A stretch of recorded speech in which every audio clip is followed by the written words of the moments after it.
This right here is the new Beetle. This is a fresh modern look to the older style Beetles that they came out with in the 50s. However, this car did have a few generations. So the few generations that this car had was the original Bug, which is the car that was very popular up in Germany from 1950 to 1979. This was the popular one. You also came out with like the Super Beetle and the Beetle and whatnot.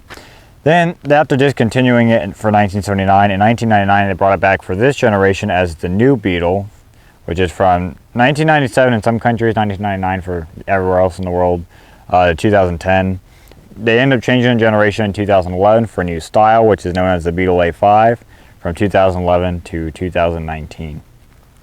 So this particular car you see here in the video is a 2006. They made this car in two different styles. They made the hatchback and they made the convertible. You guys can guess which one this one is. You got the two trim levels. You either got the 2.5 or the TDI. The 2.5 is the one with the 2.5 liter 5-cylinder inline 5, or the TDI, which is the 1.9 turbo diesel. So this car, you got two different engine options. You had the 2.5 liter inline 5, or you had the 1.9 liter inline 4 diesel. Each car had their own respective drivetrains. If your car had the 2.5, you either had a 5-speed manual or a 6-speed automatic. If you had the diesel engine, you had the 5-speed manual or a 6-speed dual clutch automatic.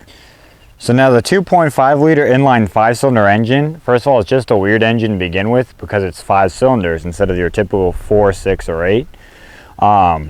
This car is the only car with, not this particular one, but Volkswagen owns the 5-cylinder engine. So typically in a Volvo or this, you'll see a 5-cylinder, but nowhere else.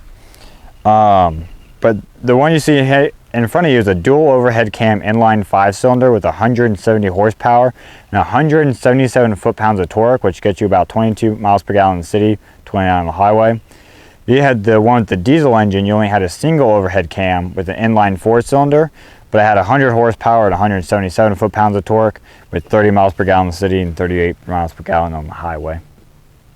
So the original Beetle was designed by Hitler because they wanted to have a German car for its people. And everybody around the world fell in love with the car. It was very small, very practical. Especially in Mexico, right when they just started discontinuing the Beetle and they stopped making them, a lot of people were making them in Mexico. And people down there liked it so much that they're even making the new ones. Like the one you see here in front of you, and even the new ones are still being made and manufactured in Mexico. In 97 they did bring it back though, but when they brought the car back, they strictly threw out the practicality and made it just for looks, to try to make it look similar to a Bug. So some of the common issues with this car is that the power windows like to fail more than the manual windows. A common fix is just simply replace the window motor and regulator. They typically like to go out. When they do go out, just simply replace it.